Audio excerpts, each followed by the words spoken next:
昨天又见，今天又见，我们天天相见。大家好，欢迎回到天天相见厨房，我是伟哥。不管煮什么豆子，最忌直接下锅煮了。今天教你2个小技巧，保证5分钟软烂开花。绿豆在夏天十分受欢迎，做一锅绿豆汤，清热解暑效果好。天热的时候，如果一回家看到桌子上凉凉的绿豆汤，心情都变好了，喝上一碗别提有多过瘾了。然而煮豆子却并非一件简单的事情，尤其是红豆、绿豆、黑豆这一类的，很难煮透，要煮着软烂开花，一般至少要花费30到50分钟。这样不仅费电费气，还费力气。然而多数人看完以后呢，会说现在有高压锅，一锅在手，啥豆呢都能分分钟煮烂。但煮豆汤呢，最好不要用高压锅，因为绿豆皮呢可能会堵塞气阀，导致安全隐患。这种新闻也不是没看过，所以今天的视频值得大家学一学。有快速煮烂的方法，就不要用高压锅了。一起看看吧。首先购买绿豆要选新鲜的，看一下是否有虫眼，把坏的带虫眼的一一挑拣出来。成年绿豆颜色会发黄或者是深绿色，那样的不建议大家购买，口感不好。新鲜绿豆的颜色呢是鲜绿色的。再就是看一下大小是否均匀。好了，挑拣干净，接下来我们来清洗一下绿豆，加入多一些的清水，下手把绿豆揉搓干净。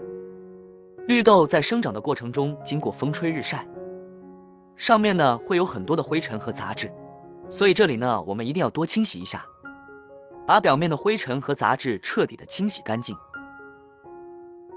多清洗2遍。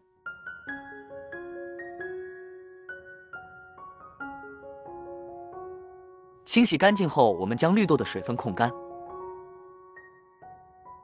好了，接下来我们来分享第一个妙招——冷冻法。这边我们准备2、3个纸杯，然后我们往杯中加入绿豆，填满杯子的1/2就行。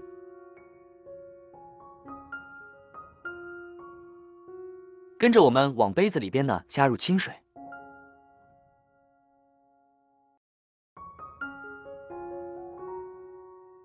这样就可以了。接下来我们将其放入冰箱冷冻层，把绿豆冷冻1会。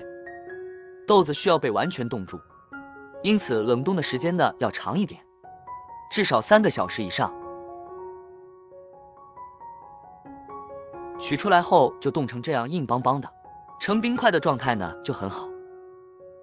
很多人说这也太耗时了，其实大家如果经常喝绿豆汤、红豆汤的话，可以多准备一些豆子，分成几个保鲜袋装起来，冻到冰箱里。什么时候要煮，什么时候拿出来，你会发现特别的方便实用。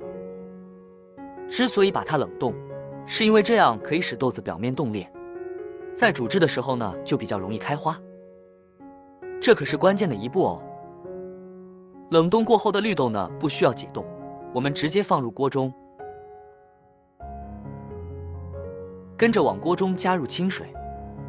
如果您喜欢汤水多一些的话，就多加一些。水在加煮中途可以加入温水。好了，现在盖上盖子，大火烧开。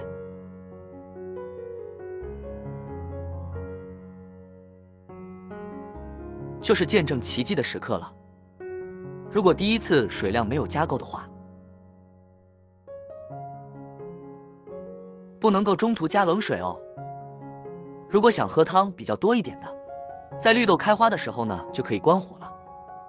如果想吃绿豆沙糯一些的话，就多炖1会，让绿豆熬制浓稠一些。这时想吃甜口的话，现在呢可以加一些冰糖进去了和斑斓叶，提升绿豆汤的口感。30分钟后，翠绿的绿豆汤呢就好了。比起平时要煮将近40多分钟，这个时间真的是算快了，可以做到随时喝随时煮了。绿豆绵沙香甜，特别适合这个季节，能够很好的清热消暑。放到冷藏里一段时间，拿出来喝上一口，冰冰凉凉的，比奶茶好喝过瘾多了。那么，为什么冷冻过后的豆子这么容易煮烂呢？到底是什么原理呢？因为放进冰箱冷冻过后的豆子表面呢，会结成冰块。结冰的同时，其实豆子表皮呢已经被冻裂出小缝隙了。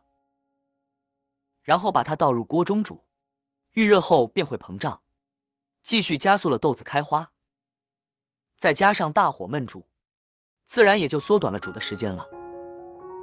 相信这个方法你一定听过不少，但并没有真正实现过。相信我，学会以后呢，您会更爱喝绿豆汤的，因为方便快捷，解渴又解暑呀，赶紧试试吧。接下来我们来分享方法2：盐搓法。把绿豆清洗干净后无需浸泡，放入大碗中，跟着往里边加入适量的盐，然后下手把绿豆揉搓2分钟，这是加速绿豆软烂开花的秘诀哦。亲爱的朋友们，制作视频不易，您的每一个留言和每一个点赞关注，都是我前进的动力。如果觉得我的视频对您有帮助的话，请您给我点个赞吧，感谢您的支持。就这样用眼不停地揉搓绿豆，揉至3到4分钟左右即可。现在我们往里边呢加入清水，把绿豆表面的盐分冲洗干净。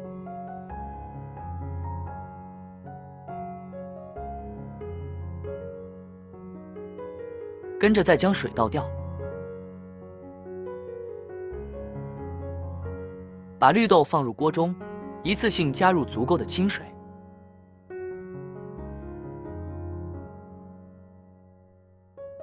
好了，盖上盖子，大火烧开，然后煮25分钟左右。时间到了，现在我们来看看，这用了25分钟。但是我们能够看到绿豆已经烂了开花。如果喜欢喝甜点的话，就放上几块冰糖，再煮上2分钟。喜欢喝原味的就可以关火了。等凉透了之后呢，舀出来开喝，特别清爽。很多朋友会很好奇，这又是什么原理呢？为什么绿豆能够如此快的被煮着软烂？还记得我们用颗粒盐揉搓绿豆吗？因为盐的颗粒比较粗，加上不断的揉搓，也会把绿豆皮搓出裂痕或者是搓薄。跟着我们在大火攻煮，这样呢很快就煮熟了，和冷冻法的原理差不多，主要就是让绿豆皮变薄或者是破碎，让热气能够最快的进入绿豆心里，从而加速被煮烂的速度。您学会了吗？以上2个方法不光煮绿豆，任何豆类都可以用。快速又不流失营养，是不是超级简单？当然，不管用哪个方法，最需要注意的就是不要提前加糖。很多人煮绿豆粥习惯加点糖增加口感，但还是建议大家，喜欢甜味的要煮熟后再加糖。如果糖和绿豆一起下锅，你会发现怎么煮也煮不开的。炎炎夏日，这么实用的方法，记得分享给亲朋好友收藏哦。如果你也有煮绿豆的小技巧，欢迎评论区留言分享，让更多的朋友学习受益吧。好了，今天的视频内容呢就分享完了。如果你喜欢这个视频，帮忙给我点个赞，并订阅我的频道。别忘了在下面留言，告诉我你有学会做这个家常菜了吗？下个视频中，我将会带来更多的家常菜。谢谢你的观看，我们下个视频见。